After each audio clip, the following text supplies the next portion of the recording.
Preston, how are you, man? Hey, how you doing? Good to see you. Did you enjoy the conference? I loved this conference. It was so just chill and cool. They killed it, man. It was so LA. Yeah. It was really neat. The basketball was. Did you ever go? Oh my God. Did you see the video? Did you see the video of Corey? Yeah, Corey's out there. Evidently, he's a 3-point monster. Like, I mean, it was legit. Have you seen this video? Yeah, I saw it on Twitter. Oh my God. It was unreal. Well, I think they killed it. I like those smaller ones. It was good to catch up with some people. And yeah, I mean, whilst the world burned down, or the crypto world burned down. In the face of everything that was happening, you sure as hell wouldn't have been able to tell from the conference. Yeah. No, I mean, I don't even know what the price is, but it's been a weird week.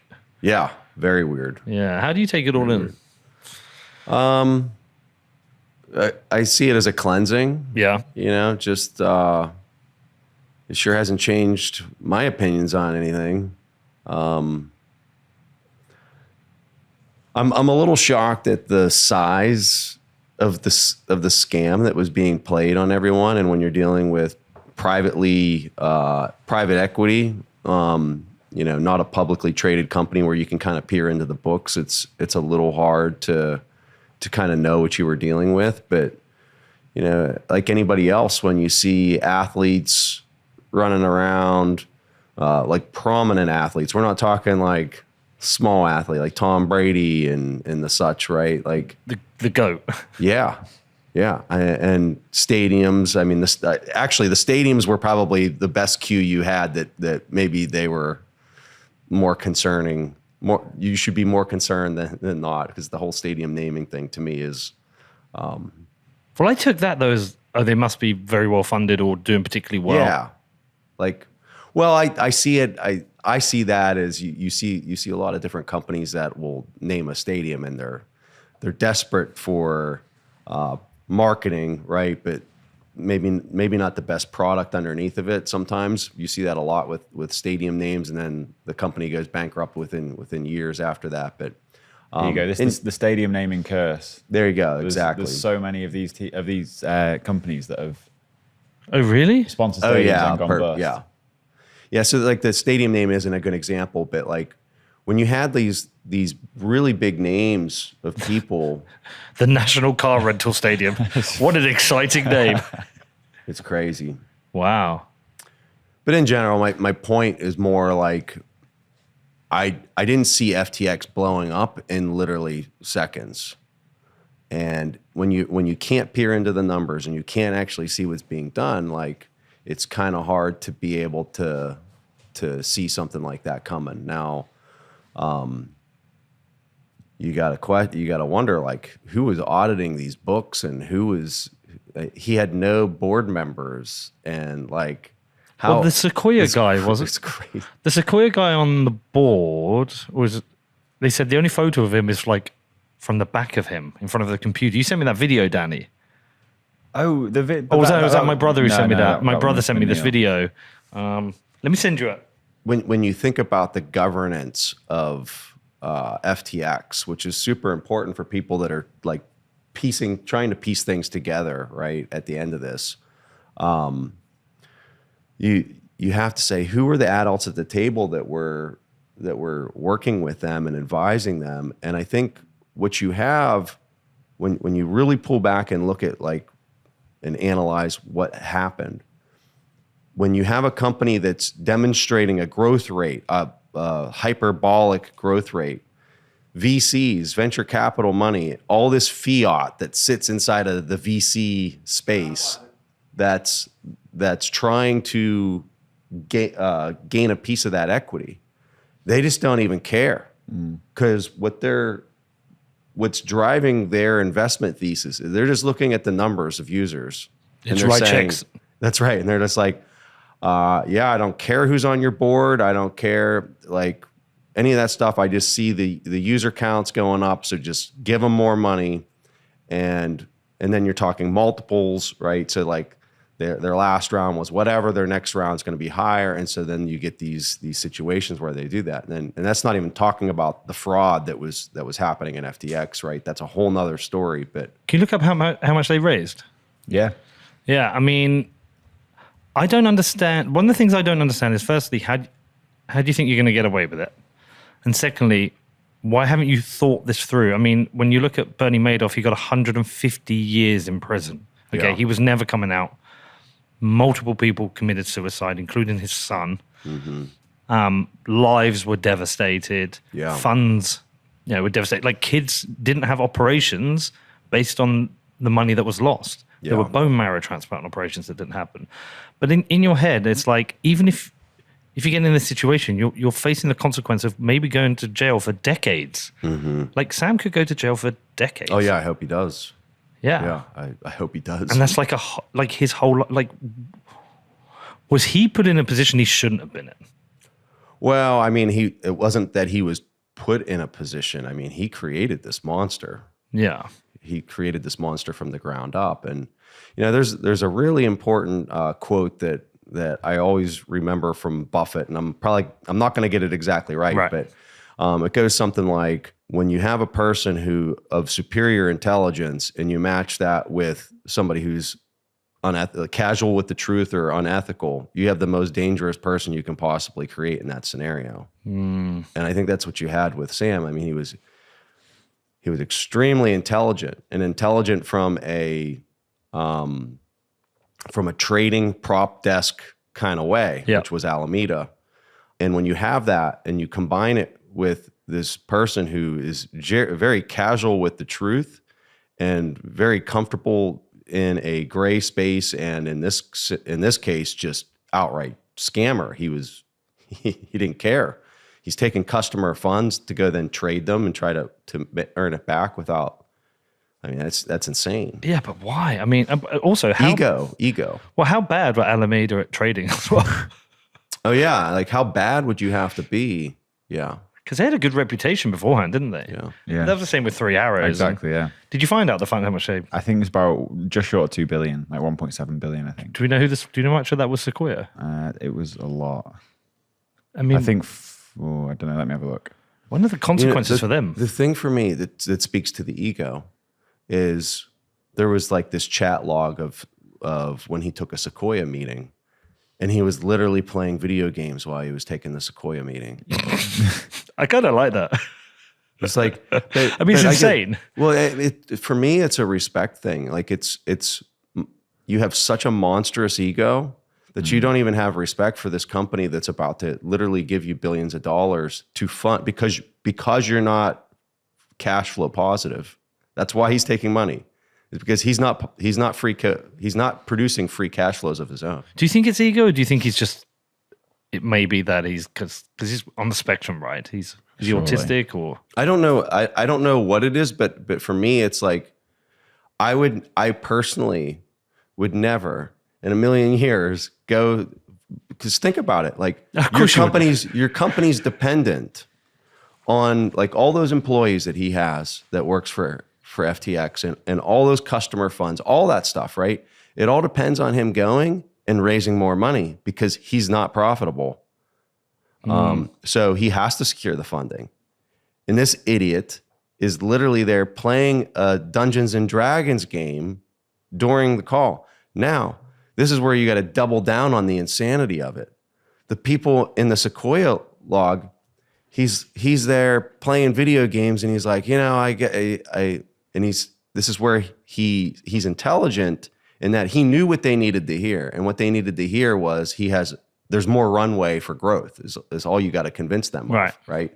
So he's there saying, oh yeah, I see my app, the FTX app, where you can go do this, you can go buy a banana with it. And the chat log goes crazy. I love this guy. This guy's so smart. And so then I'm thinking, and I'm just imagining like what was taking place. This is over Zoom, right? I can just imagine the 25-year-old Ivy League Sequoia people, right? 25 to 35-year-old Sequoia people that are on the call that are typing these things. I imagine them with two screens. They've got Sam on one of them, and then on the other screen, they're like searching Twitter, or they're watching some other thing that they're just doing multitasking. And he says one thing, and one person in the chat log says they love them, and they're like, okay, well, let me respond to this like I'm actually partaking it. So like you have this dichotomy of just separation, like they're not all in the same room, they're not fully engaged, and you're talking about billions of dollars and millions of people that are being impacted by this. It's insane. Yeah. It's insane. Yeah, I do wonder what the impact will be now, because Mount Gox was This was Mount Gox times like 100, right? Well, 1,000 or whatever. But off the back of that, like I know Coinbase are not a particularly popular exchange with Bitcoiners. I know Kraken and Gemini aren't, because they're not Bitcoin only. I know Binance aren't for various reasons, but at least we understand with those exchanges that they are running tight ships, tight operations. They're publicly traded, Coinbase. Coinbase is, but and I think Kraken eventually will be, and I'm sure Gemini will be at some point. But at the same time, you do understand these are people running proper businesses now. Yeah, they've been operational for multiple years. They're profitable businesses. And this is somebody who's come in recklessly and damaged the industry, damaged individuals, damaged businesses, damaged people's holdings in Bitcoin. There is some dark consequences for this. And I know people hate regulations, and I know people hate the likes of kind of Coinbase being so friendly with regulators. But at the same time, it's like, well, they're building proper businesses within the infrastructure. And that'll be our coffee. So, so for me, it's kind of like, I've kind of got a little bit more respect now for the likes of Coinbase, Kraken, Gemini for what they've done.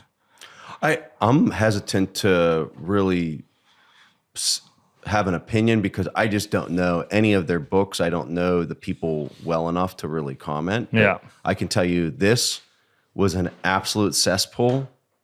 And if you would have asked me, as it started getting closer, it became way more obvious. I was a couple days before this happened, I tweeted out like, "Hey, is Sam basically the next Enron?"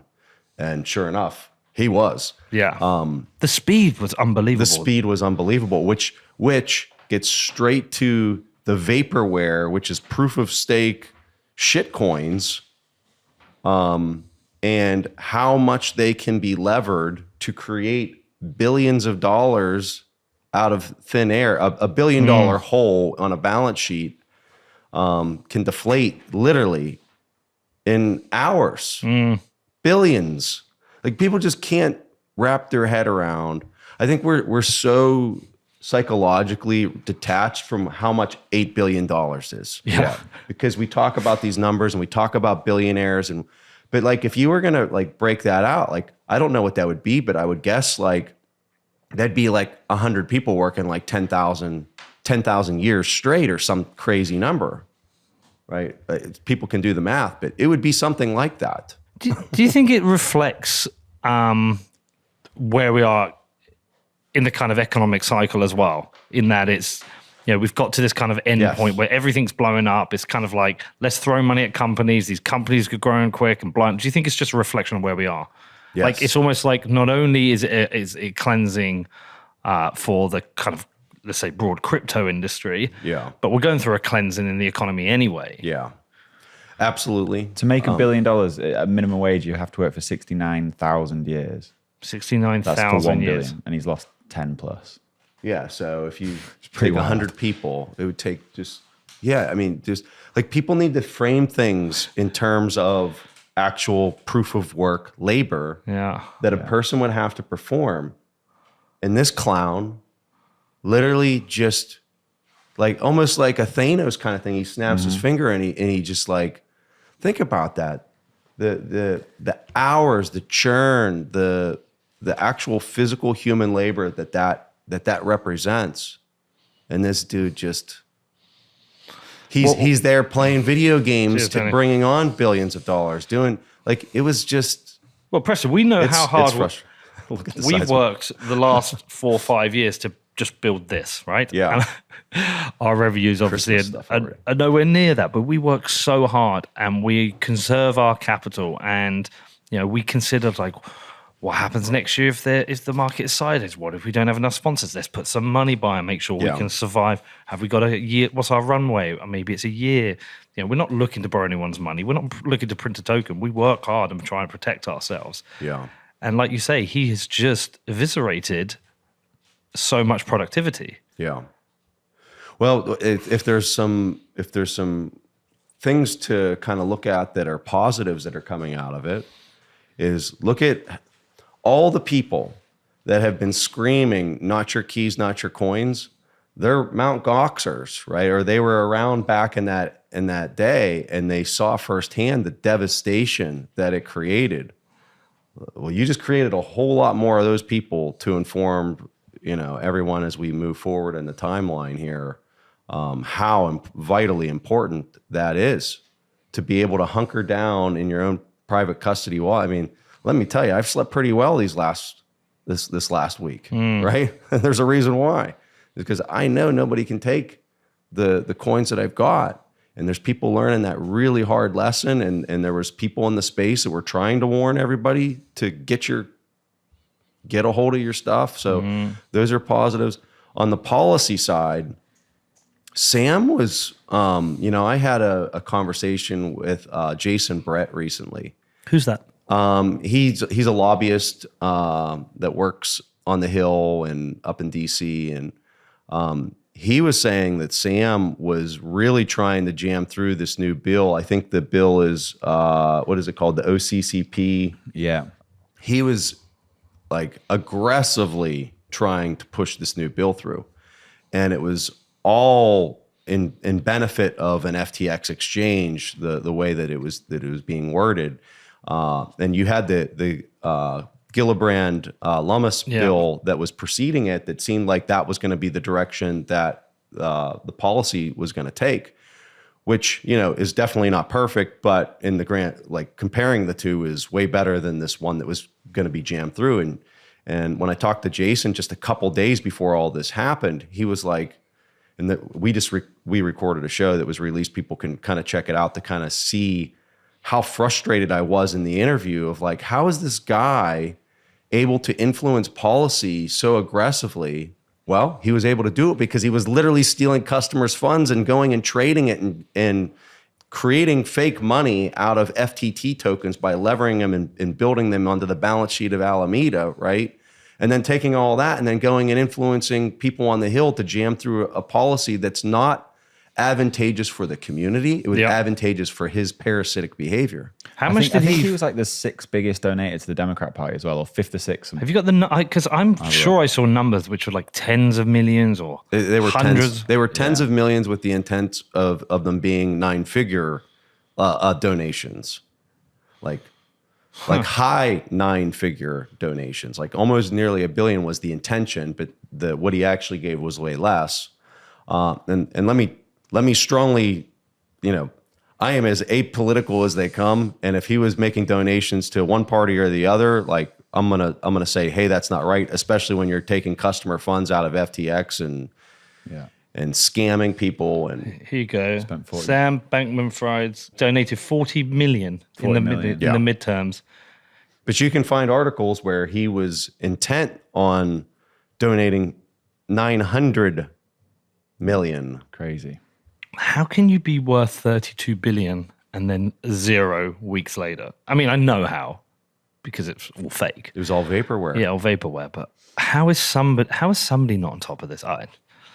But yeah, back to my previous point. Is this just a reflection of? It is everything. Really, it is absolutely a reflection of. And you know what else is a reflection? If we'd go back in time and you look at the monkey JPEGs. And you look at the insanity in the bidding of millions of dollars for things that you could literally go onto a computer. I mean, you're talking about like 8-bit video game characters that this one's green, this one's blue, this one's purple, and this one's got like that. Those are $1 million. Like that was the signal of your top. This is what a bottom starts to look like. Right. And now how long does this go? I don't know. It really depends on how much the central bankers allow it to continue to persist. But they have got to get the inflation prints lower. So where are we at price wise? We are. There seems to be a magnet around 20K around though. 17, like 16.8. Huh. But I mean, again, we swallowed a lot of bad news to still have Bitcoin at 16.8. Yeah. Luna. Yeah, I mean the Celsius. I mean, it's essentially 3 or 4 Mt. Gox in the space of 6 months. This is extremely healthy stuff as far as I'm concerned. That's all of those activities are. Could you imagine building on top of those?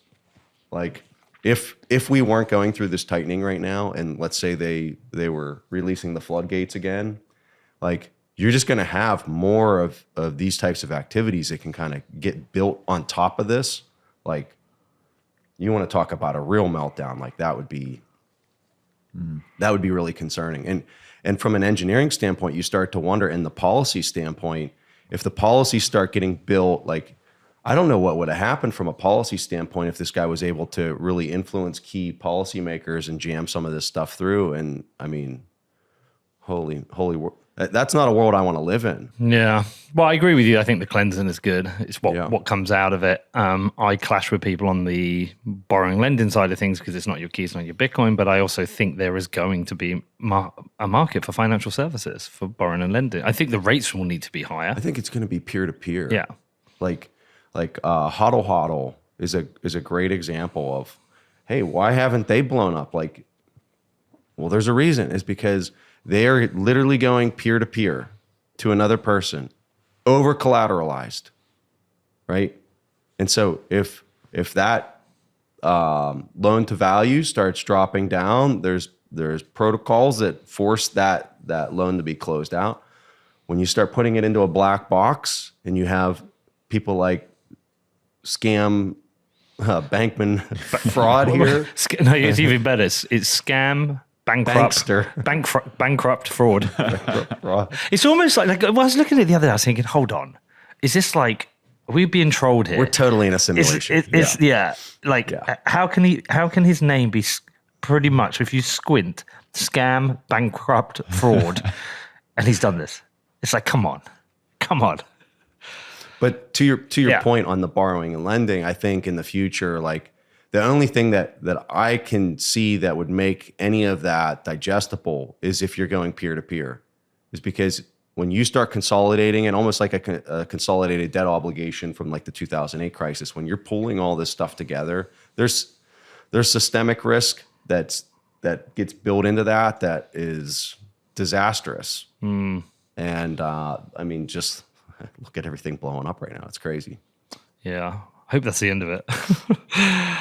All right, man. So that's a big intro to talk about macro with you. Me and Danny were talking about it beforehand. Everything's kind of calmed. I can't tell if everything's calmed down or I've just been distracted by everything that's happened with FTX this week. But it feels like inflation is starting to drop. The levels are starting to drop. It feels like the economy. I mean, I know the UK economy is heading for a recession, but it feels like the massive headlines regarding the economy, regarding inflation, it feels like things are starting to calm down a little bit, but I've not been paying attention. What's going on, man? So your CPI is coming down a little bit, right? But you have to remember, like, prices are still going up. Yeah. Prices are still going up. It's the rate at which they're going up. And that's really important for people to understand that difference. And so the speed at which they're going up is slowing, and but I don't think they're aggressively, I would call that deceleration, right? Like the deceleration's not really all that much. So if we were driving in a car and I jam on the brakes, like that's aggressive deceleration. If I'm just lightly tapping on the brakes and we were going 70 and now we're going 65 and 63 and all of a sudden maybe we're going faster again. I would describe it more in the latter sense than the former. Is that not natural though? In that there's a lag. What's concerning is if we're going 150 miles an hour, right, and the speed limit on the road is 40, like, and you're decelerating to 140, you're putting a lot of risk out there as to like really potentially breaking something really bad. And I would describe what we're seeing right now as that. Right. Okay. Yeah. So what do you think they should be doing? Do you think they should be massively hiking rates? So here's the thing.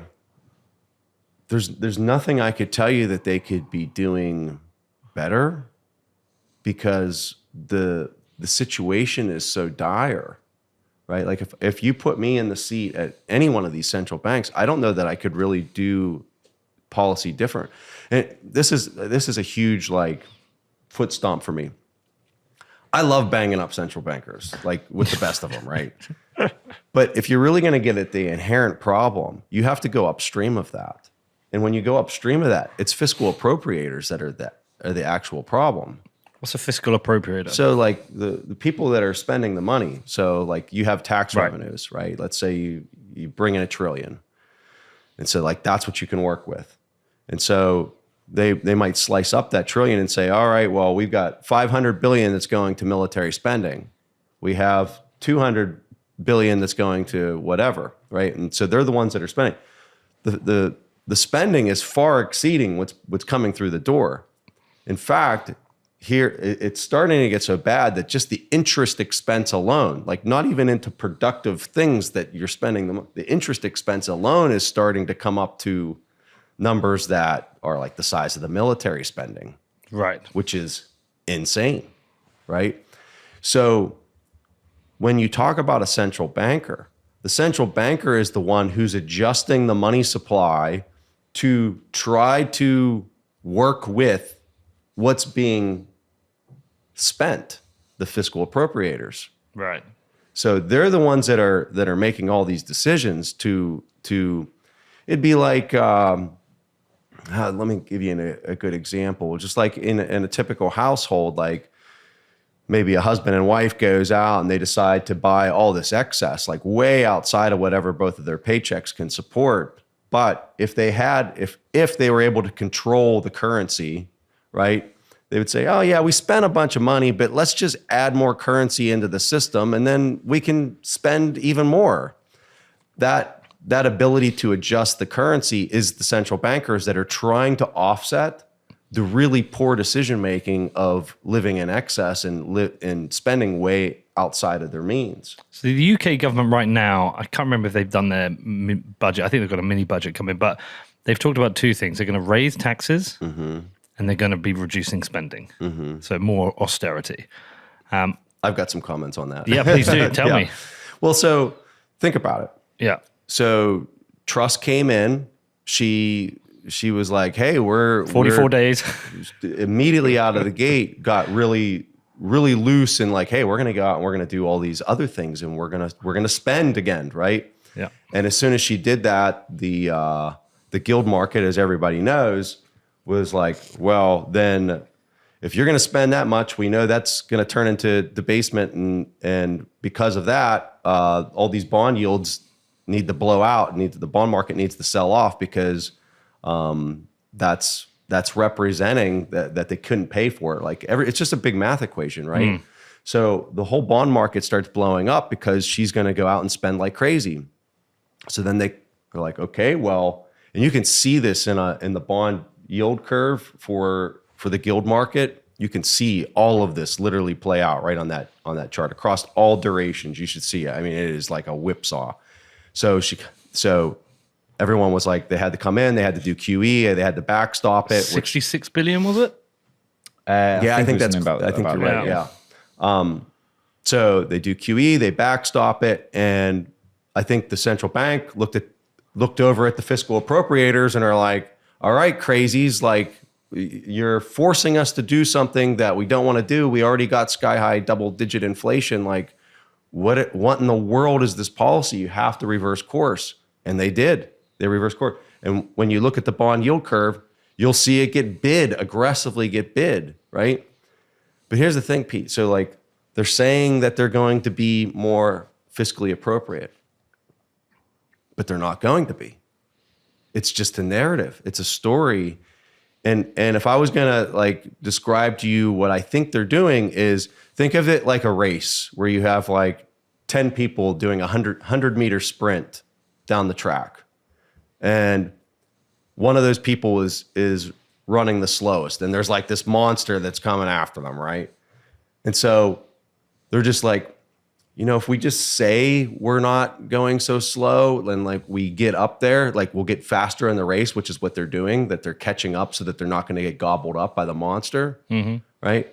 But there's no intention for them to actually complete this race. Like they're all going to get gobbled up by the monster. Like it's just a story. They're not actually going to be more fiscally appropriate. They've just got to look like they're not going to get gobbled up for long enough so that they can all collectively debase together once again to just like keep the scheme going that like seems to never end.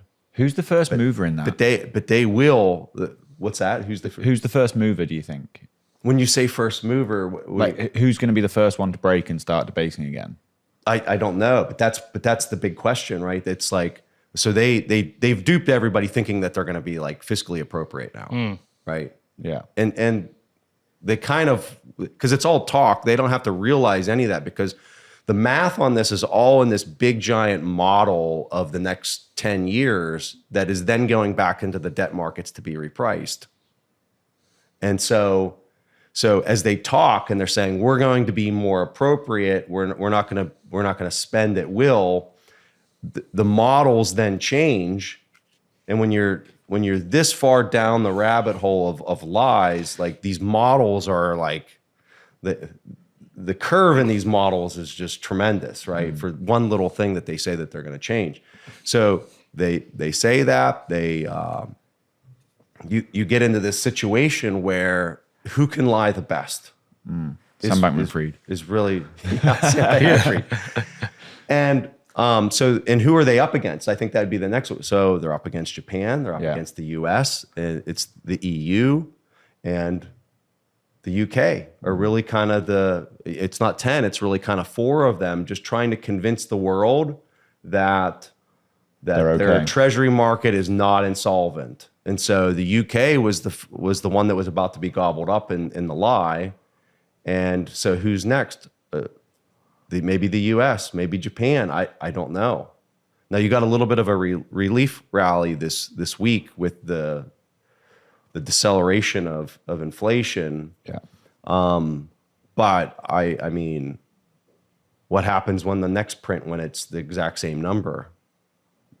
What is the prediction though? I have no idea. I think it's too early to have the prediction for next month. Yeah. What is it? 7.7? Yeah. Right. The UK is still over 10. Oh, is it still over 10? I don't know. Yeah.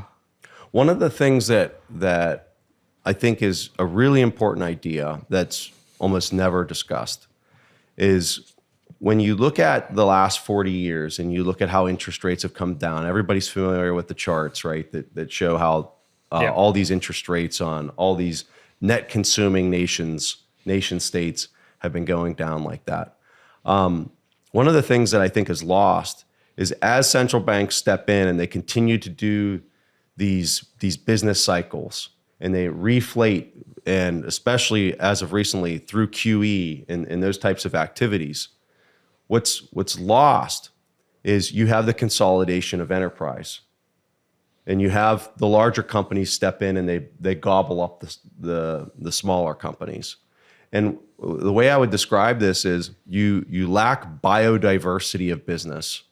So think if you walked into a forest and you would see all sorts of different species of plants, animals, that's a healthy forest. It can withstand any type of disruption that would happen in that forest could fix itself and heal itself because you have so much biodiversity in the forest.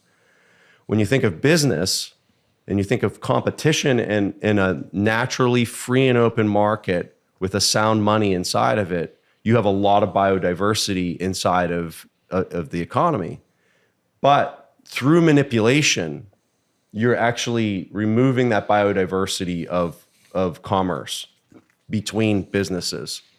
And when you do that, what happens at the end of that, like as you do this for 40 years from basically the 81 down, when you look at business today, just look around. It's like you go into a food store, right? it looks like there's millions of different products, but you could probably trace every one of those products back to about 10 companies. Yeah. Nestle and Coca-Cola and it's probably all corn syrup and that's a whole nother topic. Well, I've actually noticed a big change in the supermarkets in the UK over the last 2 years. I wonder if we've got Emma with us here. I wonder if she's noticed the same, in that less and less of the space in the supermarket is now dedicated to food products.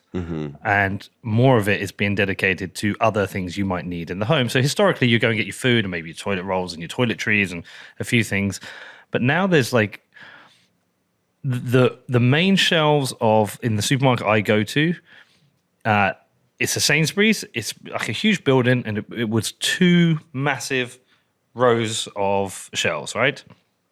One side was kind of like all food and bread and vegetables, and the other side, at the very end, there was like frozen stuff. Now it's like, I've noticed when you go around, there's just less and less ranges of products, but more and more almost like, they're becoming like department stores. Yeah. And it's kind of like the Kmart model, right? Yeah. And have you noticed that? But it's just an example of many, no matter where you look, like we're talking about food and how it's becoming consolidated, and you're not having a diversity of businesses that own the product lines. And this is happening everywhere. Literally anywhere you look, throughout anywhere in the economy, you're going to find this consolidation of enterprise. Now, why is that important? Okay. It's important because as you look at supply chains breaking down, okay, let's say that I'm building a complex part, or let's just say I'm building like a really complex robot for whatever business. And this is a $10 million robot that I'm building, right? And then I'm going to build them at scale. When you look at all the pieces and parts that go into that, I have to tap into a supply chain. Maybe I have a sub that builds part A, and then I have another sub that builds part B, and then that sub has 10 different companies underneath of it for its supplies. And there's subcomponents that are built before this robot comes, or it'd be like an iPhone or whatever. And I think an iPhone's a bad example, because Apple's such a powerful company. But go and look at the car industry or wherever, right? Like find a complex end item that's being constructed. And then you go down that supply chain and you look at their ability to access pieces and parts. And if we went back 40 years, they might be able to reach out to 20 different vendors. And then 20 years ago, they might have been able to reach out to 10 different vendors. Now they might be able to reach out to 3 different vendors for one tiny component of this thing that we're building, okay? Now let's say it's down to 3 that you can access. And now one of those companies goes bankrupt that you used to get the parts from, and now there's only 2 left. What is that doing to the price? What is it doing to the reliability of receiving the part? What is it doing? So when we talk about the supply chains are jacked, a lot of people, I think, want to just look at it and be like, oh yeah, COVID and supply chains are bad. But what they're failing to see is there's been a systemic decay of supply chain destruction that's been happening for 40 years. Why? Because of policies that are being made. So like if you would go into a forest and you would say, why does this forest not have a lot of biodiversity in it? My answer, without even knowing, would just be there has to be some type of intervention that's happening in the forest. Some human has to be going in there, or some animal that's extremely or whatever, right? There has to be manipulation in there that's causing, it's not free and open and naturally occurring. And so when we look at our global economy and the coordination that's happening amongst all of these central banks, they're destroying the biodiversity of business itself, which is destroying the supply chains, which is causing the prices to go higher and just-in-time supply chains to break down. And that's driving the costs to go up, which is exploding your bond market because it's priced for near perfection at 0% interest rates, because they were used to literally these models that got parts and pieces there always right on time. And so you're seeing the unraveling of that, and the debt markets aren't priced for it. The equity markets aren't priced for it. The commodity markets aren't priced for it. And so you're having a realization of that. And that trend is and it comes to this really simple thing, supply and demand, right? So the Fed is trying to suck demand out of the economy through this model that has caused all these issues in these biodiversity competition issues in society that's breaking the supply chains. But when you look at prices, as they're trying to destroy demand, the thing that people aren't talking about is, are they destroying supply faster? And if they are, prices aren't coming down. They might actually keep going up. Okay? Because it's just a simple supply and demand calculation. So everybody's talking about, oh, the Fed's going to do demand destruction. That's going to cause this to correct itself. Then we're going to do QE again and all this. But what they're failing to discuss is the reality of real economic activities. They don't see it because they've worked in finance their whole life. They're not building products. They're not actually project managers delivering real quality things that society actually demands. And that's the thing that frustrates me, because people don't talk about it at all. How does this get fixed then? Can it be fixed? I mean, forest fires solve the. It's going to naturally work itself out. Yeah, and I think it's Bitcoin that steps in and supplies, because what causes this? So we talked about fiscal appropriators. Shall I give you a good example? Yeah, go ahead. Of how Bitcoin fixes something like this. So obviously we've come to the conference. We brought 6 boxes of merchandise to sell, and there's kind of 3 or 4 ways people could pay us. They could give us cash, which is kind of annoying because we're in the UK and we'd have to, but we accept it. They could pay us with Bitcoin, obviously. They can pay us on their card, or they could use something like PayPal. There's the 4 main kind of choices. So we've come over and bought a Square app, Square device as a reader. And we've got here, and we've registered it, and it says 7 days till this account is approved. And I was like, so it means we couldn't use a card reader at the event. And I was thinking to myself, why does this take 7 days? And I was thinking, I don't think it's because of Square. I think it's because of all the regulatory things they have to go through to check whether we're legitimate, all those kind of things, right? Yeah. That stops us. But it doesn't stop us doing business. And actually, I think for Emma, one of the amazing things is, like, she's not totally in the Bitcoin space, right? She's works with us on the team, but she isn't there day to day. And I'll tell you a funny story about that in a second. But the easiest thing is for people to pay us in Bitcoin. But not only is it the easiest, it's actually now the fastest thing. So we can come here and immediately accept money, get paid.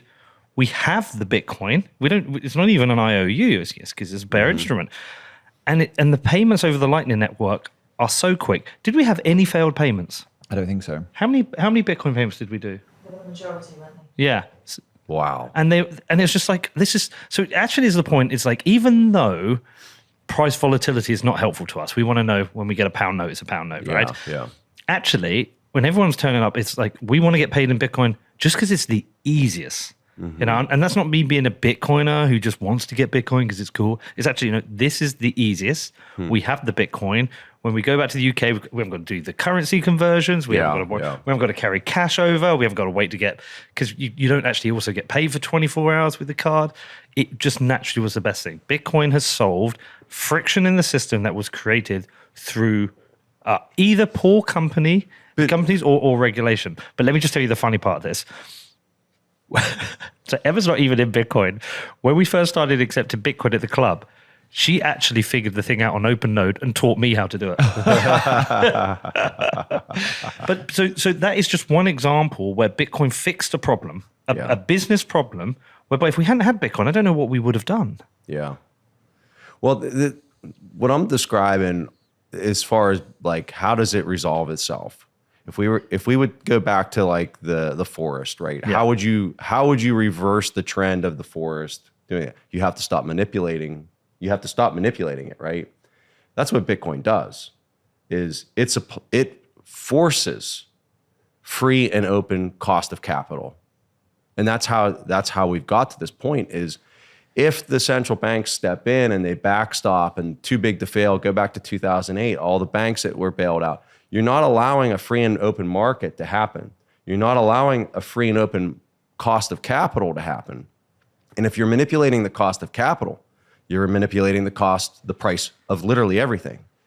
So without a free and open market, you cannot expect supply chains to optimize themselves in the most efficient manner possible if you don't have a free and open cost of capital. It's really that simple. And so Bitcoin steps in. It does that in a very decentralized way. It doesn't do it in an immediate way because it takes time for the market to realize what it's actually supplying. And the price volatility scares people away because all their expenses are denominated in the fiat currency. And so that adjudication is going to take time, but it is going to supply the natural response. Like I've said this to people in maybe other interviews or whatever, but like if you went to like a pond and you poured some like toxic sludge in there, you'll find that because there's no other manipulation or intervention in that pond, the pond's going to naturally try to heal itself by this orange goop that kind of like grows around it, and it tries to handle it and it'll naturally try to solve the problem of that intervention and that alien material that's not part of the natural environment. And so what Bitcoin is it's that manifestation of it's trying to naturally step in and heal all of this mutilation that's kind of happening from manipulation. So interestingly for us on the Bitcoin side of things, it's probably around 10 to 20%. I wouldn't know the exact number of our total transactions on the football club are things paid for in Bitcoin. Mm-hmm. Because it's 10 to 20% and our margins are higher than that, we can just use Bitcoin now without even worrying about price volatility. We couldn't if it was 100%. Yeah. If it was 100%, we would naturally always have to sell at least 80% to cover our costs and not worry about price volatility. But we can do that now. And everything we get in Bitcoin, we just leave that in a separate wallet in a float that just sits there. What I'm imagining is over time, it's going to be easy for us to go to say 30% and then 40%. And we will naturally transition to that because I think not only will the Bitcoin we're holding go up in value, that gives us a buffer, but also I think over time the volatility of Bitcoin will drop. It naturally will drop. So we will naturally transition. What I can't see is like, it's easy for us. Where is the first massive market that does something like this? Will there be, I don't know, will there be people settling oil in Bitcoin? Where do we break off some big chunks? You have the developed nations that are going to use Bitcoin for savings technology. So any type of free cash flows that a company makes, they can sweep them into Bitcoin to try to preserve their buying power. Yeah. They will preserve their buying power if they hold it long enough, in my opinion. And that's how I've been functioning with my business for a very long time. I think in the developing nations, you have a different situation because they're unbanked and because they have these just rot currencies. They're going to start using it as a transactional layer, especially because now, like you were describing, Lightning is just built out and it's phenomenal. So they're going to use it in that way because they're getting a store of value that's way better than their existing currency. Plus, they can use it as a transactional layer. And I also think that the energy piece to this, I think that you're going to find that you're going to have investors that are going to start looking at cheap energy in some of these developing nation states, and they're going to say, holy, like I can go out here and get energy for 2 cents per kilowatt hour. Like I can mine out there and stay in the green even with a difficulty adjustment because I'm getting the electricity so cheap. And they're going to go out and they're going to make these investments into these areas. They're going to stand up these mining facilities. They're now going to have energy that was untapped, was not being utilized at all. But because there's an economic incentive to make investment there that shows that you're in the green from the beginning. And Lynn talked a little bit about this at the conference yesterday, which I thought was a brilliant comment of hers. So now you get this energy hub that's now being stood up in these emerging economies. And then you're getting other things that are going to manifest themselves because they now have access to energy itself through the miners that are being stood up in those locations. And they're using it as a transactional layer. And I think that's where you really get this grassroots from the bottom up type movement inside of Bitcoin. And you're kind of approaching it from both directions. The developing world is using it purely as a savings technology because they have so much debt that's denominated in fiat, and that's going to take time to transition. And then on the emerging economies areas, it's going to be a lot of these really unique, just amazing ways that they're tapping into it and figuring out a way to use it. I mean, I find the whole thing fascinating, and I was really blown away by not having, like, because when I used to use, like, a couple of years ago when I was using Lightning Network, anything over $50, maybe 1 in 3 would fail, 1 in 4 would fail. Like I say, we didn't have a single Lightning payment. That's fail. amazing. Yeah. And some of the payments were over $200, $300. Yeah. And to me, that's amazing. And like I say, it's another one where I'm like, this just makes our life easier. Yeah. When we're abroad and we've got a merch stand, I just want everyone to pay in Bitcoin because every part of that makes our life easier. Yeah. And so, yeah. All right. So anyway, sorry, back to the macro stuff. Okay. So everything's kind of fucked. What you say, something could break, or we're waiting for something to break. Do you not see a scenario whereby everything's kind of calming down a bit? We're going to end up a little bit kind of like Japan, a slow, gradual death over years. I think that was a function of them just kind of arriving at this end state way sooner than everybody else. Right. They're a different scenario, or at least they were for a very long time, because they were net producers. Yeah. They weren't net consumers, where everybody else is a net consumer. So you're able to do things differently, and that comparison is hard to kind of make to the US, the UK, the EU. But let me pull on that for just a second. And I know I've talked about this a lot on my show, but I think this is a really, really important talking point for people to understand is when I look at the world, and if I had to kind of simply explain the chaos that's ensuing right now, I would describe it as simply as this. You have net producers, people who are giving. They're going out, they're working, and they're providing products and services into the global economy, and what's coming out of their borders is more than what they're taking in. Then on the other side of it, and you got half of the world like that, and then you have the other half of the world that are net consumers. They're consuming more than they bring in. The ones that are consuming more than what they bring in, they're all your highly indebted nation states with fiat currency, with unbacked fiat currencies that insist on making payments to the net producers, the ones that are providing more than what they consume, right? And all these net consumers are saying, we're not taking those paper promises anymore. But if you want to pay us in our currency, you can. We don't want it because we know you're gonna mutilate it. And if you give me $1 today, it's going to be worth 90 cents tomorrow. So you can keep that garbage. And if you want to pay us in our currency, you want to pay us in gold, and you want to pay us in Bitcoin, we'll take that.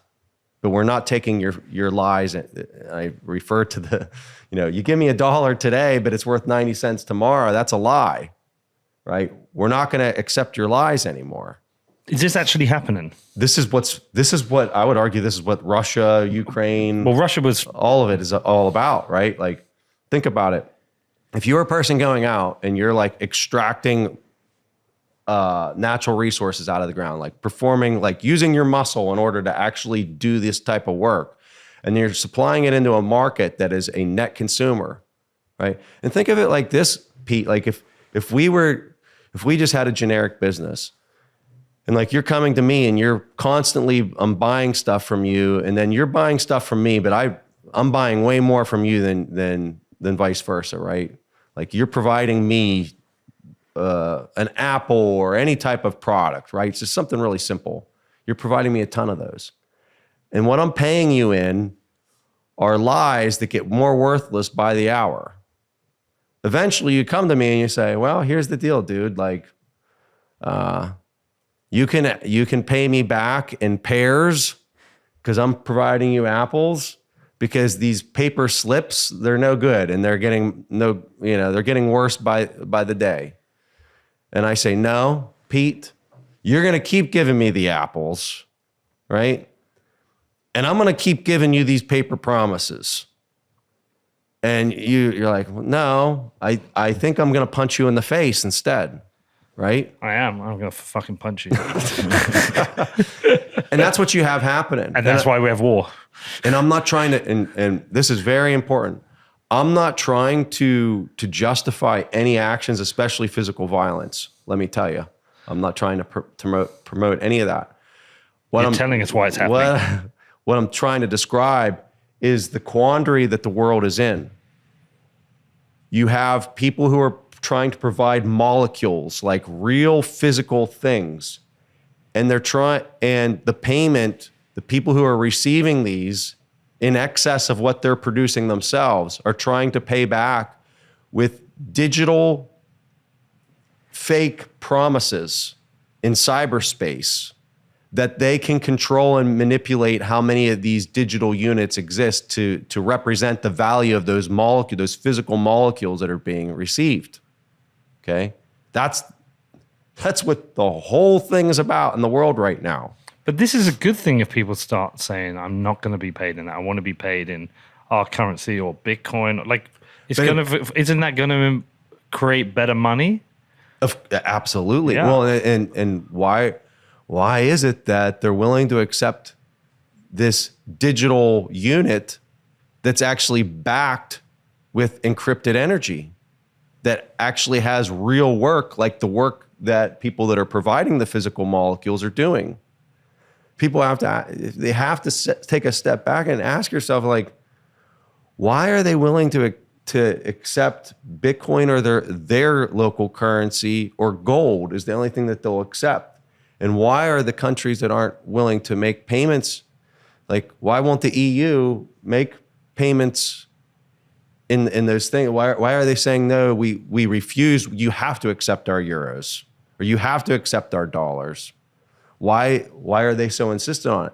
It's because they fully intend on paying them with worthless paper. So you just believe that we're going to have this transition now to Bitcoin, and it's, we're really talking like years and decades. But as more people just realize it's a better currency, like I have, so I'm doing it, you're doing it to some extent. Like there's this gradual kind of scope creep of Bitcoin's role in all of this. Yeah, it's bringing to the forefront this idea that if people want to make payment with a digital unit, how do you tether that digital unit to physical reality? Because right now it's not tethered to physical reality. Like the dollar, the euro, the yen, it's not. They hold all the keys. They can go in and they can Sam Bankman-Fried the number of units. They can add as many as they want. They can claw back the units. How do you do that? Well, it's Bitcoin, right? We are going to tether digital units to physical reality through a mining encryption so that it's secure, so that nobody can step in and do it. And it resolves this massive issue that's taking place in the world. And one final thing that really kind of pulls into this is environmental, right? Why do you think all the banks and central banks are going out and saying, we don't just need to be doing monetary policy, we now need to be good stewards of the environment? Why are they saying that? Because when you have a system where the digital units can be just made up and expanded at crazy levels, right? What you do is you set up an ecosystem of overconsumption. Because if you're constantly being debased out of your money, you're incentivized to go out and consume as much as possible. Absolutely. You have to, right?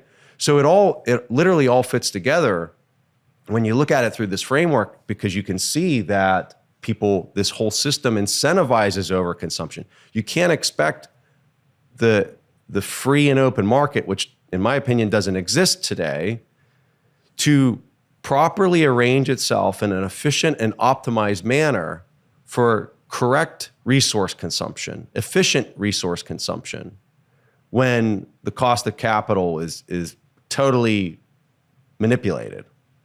But with this, it starts solving those problems naturally, just like the forest is healing itself. All right, so I'm obviously with you on this the whole way, and I believe you and agree with you. But what I wonder is like how do we communicate this to more people? Because Seda was saying the same. It's like he doesn't understand why people aren't seeing what we're seeing. Like, how do we communicate this? Or is it one of those things we just cannot force? This is just going to naturally happen. We're going to have these cycles and these waves of adoption, and each time we're going to shoot up a bit more.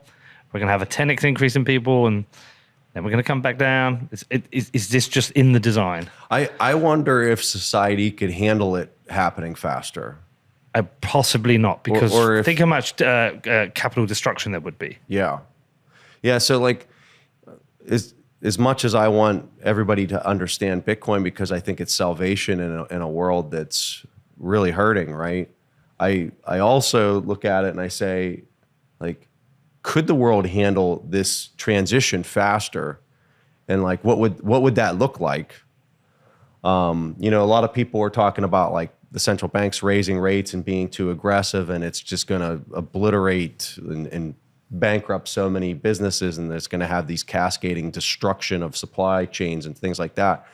And so I would use that kind of as a template, people saying that's not the way to do it. You need it to be more gradual or whatever, right?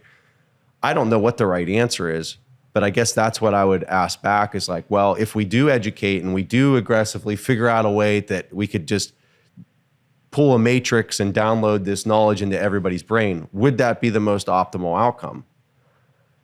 I don't know. Maybe it would be, maybe it wouldn't be. I don't know. Yeah. I don't think so, because I don't think we can handle a repricing that quickly. And also, I mean, I remember when I was in Colombia, I met a guy from Venezuela, and he said almost his entire net worth was destroyed overnight. Mm-hmm. He lost everything. Mm-hmm. And that's like one individual in one country telling me his story, but we know that happened across Venezuela. Like, everybody just lost everything, all their savings, value of everything. We know that's happening in Argentina. That to happen globally, where a lot of people have been used to a life whereby they've had certain wealth, and that gets destroyed overnight. What happens to their properties? What happens to their jobs? I mean, I don't think it would be a good thing for it to be fast. Yeah. Controlled transition, I think, is the optimal scenario. Yeah. I mean, this is an interesting example with FTX. Is like, look at the pace and the speed that happened, and how so many people were like, not your keys, not your coins. Yeah, whatever. Like, you idiots, you boomers, right? Like, that's what these people were looking at us like. We're just, how can you literally just take Bitcoin and put it on a hardware wallet and sit there with no yield? You dummy. Right? Well, who's the dummy now? Right? Who's the dummy now who didn't play in those games?